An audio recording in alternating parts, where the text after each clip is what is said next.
নমস্কার বন্ধুরা, আপনারা দেখছেন রিসার্চ বাংলা নিউজ। আমি বিশ্বজিৎ রয়েছি আপনাদের সঙ্গে। এই মুহূর্তে দিল্লির রাজনীতি থেকে উঠে আসা এক বড় খবর নিয়ে। রামলীলা ময়দানে কংগ্রেসের ভোট চোর গদ্দিছোর মহার্যালিতে রাহুল গান্ধীর এন্ট্রি ঘিরে তৈরি হল কার্যত সুপারহিট পরিবেশ। রাহুল গান্ধী ময়দানে ঢোকার সঙ্গে সঙ্গেই জনতার উন্মাদনা নিয়ন্ত্রণের বাইরে চলে যায়। এতটাই ভিড় জমে যে রামলীলা ময়দানের একাধিক গেট বন্ধ করে দিতে হয়। আজ তাকে রিপোর্টার রাহুল গৌতম জানিয়েছেন, কংগ্রেসের এই র্যালিতে বিপুল সংখ্যক মানুষ উপস্থিত হয়েছেন। পরিস্থিতি সামাল দিতে পুলিশ ও প্রশাসনকে বেশ কিছু গেট বন্ধ করতে হয়েছে। দিল্লি ও আশেপাশের রাজ্য, হরিয়ানা, রাজস্থান, উত্তরপ্রদেশ এবং এনসিআর অঞ্চল থেকে বড় সংখ্যায় কংগ্রেস কর্মী ও সমর্থকরা এসেছেন। র্যালির মঞ্চে প্রথমে উপস্থিত হন দলের শীর্ষ নেতারা, তারপরে আসেন প্রিয়াঙ্কা গান্ধী। সব শেষে রাহুল গান্ধীর এন্ট্রি হয়, আর সেই মুহূর্তেই জনতার স্লোগান, উচ্ছ্বাস এবং উত্তেজনা একেবারে আলাদা স্তরে পৌঁছে যায়। স্পষ্ট বোঝা যাচ্ছিল এই র্যালির মূল আকর্ষণ ছিলেন রাহুল গান্ধী। অনেকে প্রশ্ন তুলেছেন, এই ভিড় কি সাজানো? কংগ্রেস কি কর্মীদের এনে জমায়েত করেছে? কংগ্রেস এই বিষয়টি লুকোয়নি। দল আগেই জানিয়েছিল তারা সংগঠিতভাবে কর্মীদের নিয়ে আসবে। কিন্তু আজ তাকে রিপোর্ট বলছে, ভিড়ের পরিমাণ এতটাই বেশি ছিল যে পরিস্থিতি নিয়ন্ত্রণে আনতে প্রশাসনিক ব্যবস্থা নিতে হয়। কংগ্রেস নেতা রাজেন্দ্র পাল গৌতম অভিযোগ করেন, দুপুর 12টার আগেই গেট বন্ধ করে দেওয়া হয়েছে। ইচ্ছাকৃতভাবে মোবাইল নেটওয়ার্ক ও ইন্টারনেট পরিষেবা দুর্বল করা হয়েছে, যাতে র্যালির ভিড়ের ছবি বাইরে না যায়। যদিও সাধারণভাবে এত বড় ভিড় হলে নেটওয়ার্ক সমস্যাও হয়। র্যালিতে বক্তব্য রাখতে গিয়ে নেতারা স্লোগান দেন, ভোট চুরি করা হলেও রাহুল গান্ধীর লড়াই ছাড়বেন না। তাদের বক্তব্য, যতদিন রাহুল গান্ধী আছেন ততদিন দেশের গণতন্ত্র রক্ষার লড়াই চলবে। সব মিলিয়ে রামলীলা ময়দানের এই র্যালি কংগ্রেসের সাংগঠনিক শক্তি ও কর্মীদের মনোবল ফেরানোর ক্ষেত্রে বড় ভূমিকা নিয়েছে। বন্ধুরা, দিল্লির রামলীলা ময়দান থেকে যে ছবি আজ উঠে এসেছে তা শুধুমাত্র একটি রাজনৈতিক সমাবেশের ছবি নয়, এটি 2024-এর পরবর্তী জাতীয় রাজনীতির মানসিক অবস্থার একটি গুরুত্বপূর্ণ সিগন্যাল।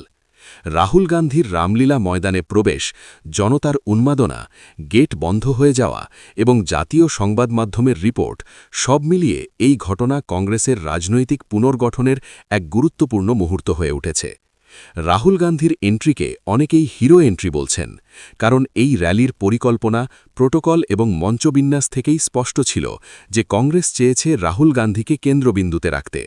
প্রিয়াঙ্কা গান্ধীর আগে আসা, তারপরে রাহুলের প্রবেশ এবং তারপরেই সোনিয়া গান্ধী ও মল্লিকার্জুন খড়গের উপস্থিতি, সবটাই ছিল অত্যন্ত হিসেব করে সাজানো।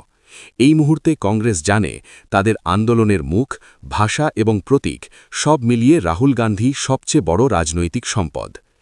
আজ তাকে রিপোর্টার রাহুল গৌতমের তথ্য এখানে অত্যন্ত গুরুত্বপূর্ণ, কারণ তিনি কংগ্রেস বিট কভার করেন এবং তিনি পরিষ্কারভাবে জানিয়েছেন যে ভিড়ের মাত্রা এতটাই বেশি ছিল যে একাধিক গেট বন্ধ করে দিতে হয়। রাজনৈতিক র্যালিতে ভিড় সাজানো কিনা এই বিতর্ক নতুন নয়, কিন্তু রামলীলা ময়দানের মতো বিশাল জায়গায় যদি গেট বন্ধ করতে হয়, তাহলে সেটাকে সম্পূর্ণভাবে অস্বীকার করা কঠিন যে সেখানে উল্লেখযোগ্য জনসমাগম হয়েছে। এখানে একটি গুরুত্বপূর্ণ রাজনৈতিক বাস্তবতা বোঝা দরকার। কংগ্রেস এই র্যালির মাধ্যমে ভোট পাওয়ার অঙ্ক কষেনি। ভোট চোর গদ্দিছোর স্লোগান দিয়ে সরাসরি নির্বাচনী ফায়দা হবে, এটাও কংগ্রেসও জানে। কিন্তু এই র্যালির আসল উদ্দেশ্য ছিল সংগঠনকে চাঙা করা, কর্মীদের ফিল্ডে নামানো এবং দিল্লিতে শক্তির প্রদর্শন করা।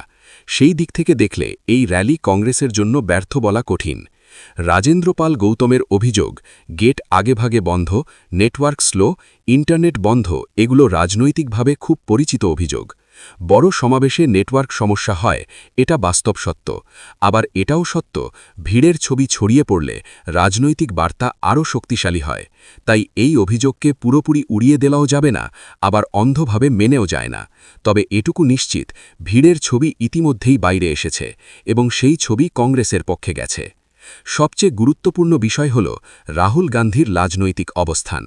সংসদ থেকে রাস্তায়, প্রেস কনফারেন্স থেকে ময়দান, ভোট চুরি ইস্যুকে তিনি একটানা সামনে রেখেছেন। এতে ভোট পাক বা না পাক, রাহুল গান্ধী নিজেকে আবার একজন আন্দোলনকারী নেতার জায়গায় প্রতিষ্ঠা করছেন। এই র্যালিতে জনতার স্লোগান, উত্তেজনা এবং অপেক্ষা সবই বলছে কংগ্রেসের কর্মী ও সমর্থকদের মধ্যে রাহুল গান্ধী এখনও আবেগের কেন্দ্রবিন্দু। রামলীলা ময়দান যদি ফাঁকা থাকত তাহলে কংগ্রেসের বার্তা ভেঙে পড়ত, কিন্তু আজ যে ছবি এসেছে তাতে কংগ্রেস অন্তত এই দাবি করতে পারবে যে তারা দিল্লির মাটিতে তাদের শক্তি দেখাতে পেরেছে। এই র্যালি হয়তো সরকার বদলাবে না, কিন্তু কংগ্রেসের রাজনীতিতে এটি একটি মানসিক মোড় ঘোরানো মুহূর্ত হয়ে থাকবে। সবশেষে বলতেই হয়, এই র্যালি বিজেপির জন্য একটি সতর্কবার্তা, কারণ সংগঠন ভেঙে পড়লে দল শেষ হয়ে যায়, আর সংগঠন জেগে উঠলে রাজনীতি আবার নতুন করে লেখা হয়। রামলীলা ময়দানের এই ছবি সেই বাস্তবতারই ইঙ্গিত দিচ্ছে। বন্ধুরা, এ বিষয়ে আপনারা কি মনে করেন কমেন্টে অবশ্যই জানাবেন, এবং আমাদের বিশ্লেষণ ভালো লাগলে রিসার্চ বাংলা নিউজ ইউটিউব চ্যানেলটিকে সাবস্ক্রাইব করে আমাদের পাশে থাকুন। ধন্যবাদ।